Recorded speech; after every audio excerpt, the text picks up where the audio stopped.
तो क्यों नहीं उसे सरना कोड देते हैं? 70 सालों से आदिवासी सरना कोड मांग रहा है। और अगर इतना ही गौरव की चिंता है आदिवासियों का, तो क्यों उसके जल जंगल जमीन को आप उजाड़ रहे हैं? झारखंड और भी अगल बगल के क्षेत्रों में जहां हमारा कुर्मी भाई बंधु और भी आदिवासी बसते हैं, वहां के जल जंगल जमीन को उजाड़ कर देश के दूसरे राज्य को विकास कर रहे हैं। ये कैसी विकास है? एक राज्य को उजाड़ के दूसरे राज्य को विकास करना, क्या आप इसे विकास कहते हैं?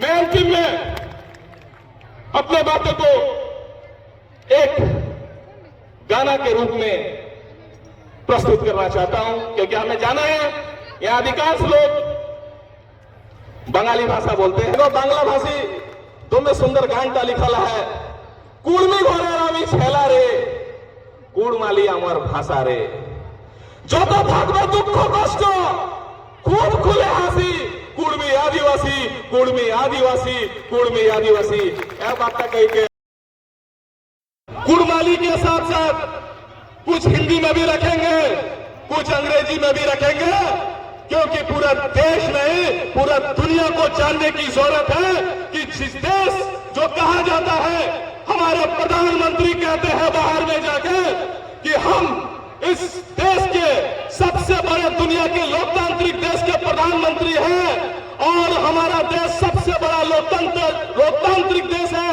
और यह दुनिया को जानना चाहिए कि इस लोकतांत्रिक देश में 74 सालों से एक सबसे बड़ी जनजाति को अपने पहचान से विमुक्त रखा गया है, उसे बाहर रखा गया है। ये जानना पड़ेगा पूरे देश को, ये जानना पड़ेगा प्रत्येक भारत के नागरिक को। आज पुरुलिया के हुलूलीटार में आज इतने हमारे कुर्मी भाई बंधु कुर्मी जनजाति इतनी तपती हुई गर्मी में हमारी मां बहन क्यों बैठी हुई है यहां पे? अरे कुर्मी जनजाति है, अगर जानना है किसी को, it's CRI want to know और ORI want to know, और इवन झारखंड के ट्राइबल इंस्टीट्यूट को अगर जानना है कुर्मी अगर जनजाति है या नहीं है, तो कुर्मी के घरों में आओ, कुर्मी के पर्वों में आओ, कुर्मी के नेग नीति नेगाचारी में आओ, तब आपको जानने को मिलेगा कि कुर्मी जनजाति है या जाति है। और अगर सर्टिफिकेट की बात करते हैं, कागज की बात करते हैं, क्योंकि ये कलयुग नहीं है, ये कलम युग है, इसलिए कागज की भी मैं बात करूंगा। तो बताइए 1885 का वो एक्ट 1885 इंडियन सक्सेशन एक्ट में क्या कुर्मी जनजाति को बाहर रखा गया है कि नहीं रखा गया है? बताइए क्यों रखा गया? क्योंकि हम जनजाति थे। ये काम ब्रिटिशों ने किया। अब आइए 1913 का लेटर जो गैजेट ऑफ इंडिया जिसे पब्लिश करती है, उसमें साफ साफ ये अंकित किया गया है 12 जनजाति के अलावा Kurmi is also a tribe and it is away from the 1865 Indian succession act. अरे हम कहते हैं ब्रिटिशों ने हम पे जुल्म किया, हम पे शोषण किया, हम पे राज किया। अरे यही ब्रिटिशों ने इस कुर्मी जनजाति को जनजाति में रखा, हम कैसे मानेंगे? अरे शोषण और राज तो हमारी वर्तमान सरकार कर रही है। ये वर्तमान सरकार हमें हक और अधिकार से वंचित रखा हुआ 74 सालों से। अरे मैं धन्यवाद देता हूं ब्रिटिशरों को, मैं ब्रिटिश को धन्यवाद देता हूं कि उन्होंने मुझे चिन्हित किया एक कुर्मी जनजाति के रूप में। मानता हूं उसने हमारे लिए हमारे शोषण किए हमारे लोगों को, मैं इसका कदापि पक्षधार नहीं हूं ब्रिटिशर का, लेकिन बड़ा आश्चर्य लगता है कि 74 सालों से इस लोकतांत्रिक देश में एक कुर्मी जनजाति को फुटबॉल की तरह कभी CRI की तरफ फेंका जाता है और कभी ORI की तरफ फेंका जाता है। अब्राहम लिंकन अमेरिका के पूर्व राष्ट्रपति कहते थे, democracy is a type of government of the people, by the people and for the people. पर हमें अब लग रहा है कि लोकतंत्र का परिभाषा बदल चुका है। अब जैसा समझ में आता है इस देश की लोकतंत्र, डेमोक्रेसी ऑफ द पीपल नहीं हो गया है, democracy for some people. Democracy for some people, democracy by some people.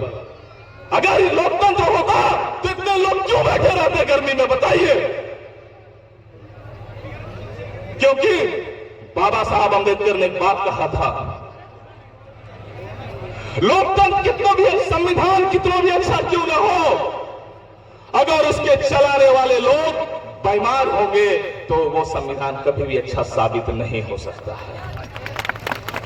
और अगर लोकतंत्र कितना भी बुरा क्यों ना हो, संविधान कितना भी बुरा क्यों ना हो, अगर उसके चलाने वाले लोग अच्छे और ईमानदार होंगे तो वो संविधान अंततः अच्छा ही साबित होगा। और वर्तमान परिदृश्य में आज यही लगता है कि भारत के लोकतंत्र खतरे में है, बेईमान लोगों के हाथ में है। हमें चिन्हित करना पड़ेगा और आदिवासी कुर्मी समाज आने वाले चुनाव में जवाब देगा। और कुछ समाज के दलाल भी है जो आज तक ये नहीं समझ पाए हैं, कभी कुर्मी लिखते हैं, कभी और लिख देके कुर्मी लिखते हैं। अरे पहले जान तो लो who is Kurmi and who is Kurmi. आप दोनों को एक ही जगह मिला के बात करते हैं। ये समाज के ठेकेदार है। देखिए तोनिके को बात हमें कहे चाहे हमरे खुदे बहुत संगठन हो, कखनो कुर्मी कहते कखन कुर्मी कहते चीज तो जाने दरकार है कि जो कुर्मी जनजाति है वो छोटा नागपुर के पठार में निवास करते हैं। कुर्मी एक जनजाति है और कुर्मी एक जाति है। कुर्मी वर्ण व्यवस्था के अंदर है और कुर्मी और वाला कुर्मी वो वेद से बाहर है, वो वर्ण व्यवस्था बाहर है, वो जनजाति है, वो सारना धर्म के अनुयायी है। पढ़ल लिखल यादों में हमार छोड़ा हो, हमार बहिन, हमार बहुत सारे बहिन देखा है आगू दिखे। अच्छा बताइए, सी अंग्रेजी में एक वर्ड होता है SEEC, सी का मतलब होता है देखना। और समंदर को भी अगर हम उच्चारण करेंगे तो भी वो सी ही होता है। सुनने में एक जैसा लगता है, सी माने समंदर और सी माने देखना, लेकिन जब उसको हम लिखेंगे ना तो फर्क महसूस हो जाता है कि SEE मतलब होता है देखना और SEA का मतलब होता है समंदर। उसी तरह कुर्मी को मैं कुरोमी, वो जाति वाला कुर्मी है, और कुओ ये जनजाति कुर्मी है। इसे जानना पड़ेगा। हमारे समाज का दलाल और ठेकेदार इतने भी नहीं जानते हैं कि किस कुर्मी की बात करते हैं आप।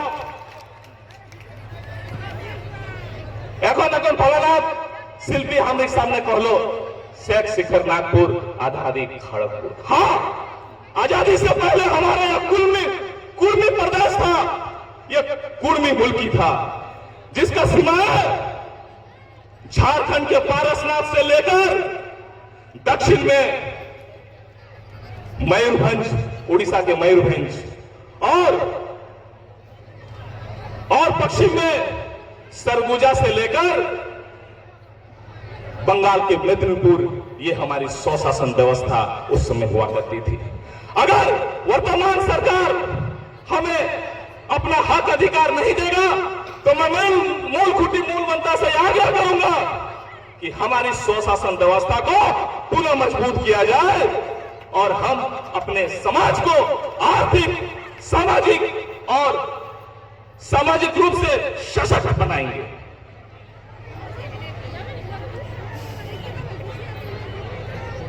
और अगर हमें नौजवानों से कहे चाहे कि देखा अगर तोहनी अपन आप के परिभाषित ना करबे तो दोसर लोग के तोरा के परिभाषित कर दे। तो if you will not define yourself, other will define you.